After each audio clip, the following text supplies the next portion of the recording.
All right, you guys. So according to some, President Trump recently said some things, some really unnecessary and disparaging things about the governor of Georgia. That would be Brian Kemp. Now, I know for many of us who live here and who've been paying attention to what actually happened in 2020, we get it, right? Like, we know we're not allowed to say anything about the election of 2020 because everything was completely perfect, right? That election went off without a hitch. There was no funny business that happened at all, especially not in Fulton County. Those were lies. But, whatever.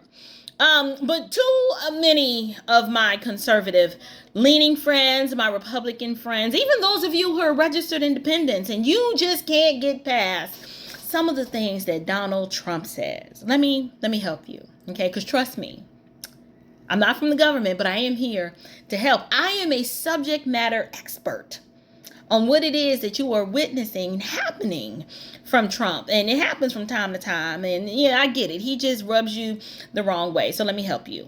What people don't understand about Trump is that Trump is ghetto, okay? He's from Queens. He's the typical ghetto white dude from Queens that doesn't know how to act. It is what it is. Yes, he's got a lot of money, but at the end of the day, Trump is from Queens and he's just ghetto, okay? If we want poise and grace and decorum and a little bit of self-control, you're going to have to get that from Melania, okay? You got to look to Melania for that, because with Trump, what you see is what you get. And everyone, for some reason, is expecting him to bite his tongue and refrain from saying certain things and speaking his mind, even if it's true. But that's like asking a rabid dog to calm down. Like, he can't.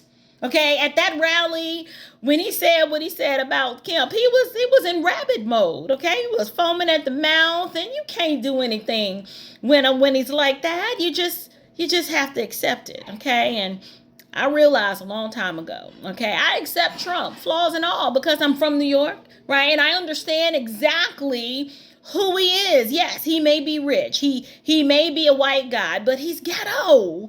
And I know and understand ghetto because my daddy was like that. My daddy was ghetto like that. Like, you can't get all emotional and all up in your feelings, right? It is what it is. Yes, he's going to disappoint you. And yes, he will say things that will make you want to pop him in the mouth. But guess what?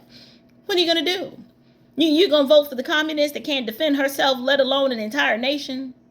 Like, are you going to vote for a socialist who knows only how to spend everybody else's money but has no clue on how to rebuild a national economy? No, you can't. You can't do that. No, well, that's not true. You can do that if you want to. But I'm just saying, for me, it's going to be a no. So listen. Trump's mouth. Yes. There's not much you can do about that. Okay? He's from Queens. He's old and he's ghetto. So stop acting like you don't even have people like that in your own family. Like, he's that old uncouth uncle that everybody loves until he's had too much liquor, and then you got to get your cousins to put him in the car and take him home because he done made Aunt Bertha cry. Okay, he made Aunt Bertha cry because he told Aunt Bertha that she was fat and she stinks. Now, Aunt Bertha is fat and she stinks, but you're not supposed to say that. That's what we're dealing with, and that's what you get when you're dealing with Trump. What he said about Kemp was the truth. Like, he didn't tell no lies. No, it wasn't helpful. No, he shouldn't have said it at the rally, but it's above me now. Okay, this is just where we are in this country, and you don't need to like any of these people. You just, at this point, you just got to make a hiring decision between two individuals, and only one has the necessary qualifications to get the job done and to do it well. Make your choice. Quit your whining and just know that Trump is ghetto, and sometimes he get a little rabid and he start foaming at the mouth, and that's what you witnessed with Trump at the rally. Grace and peace, you guys.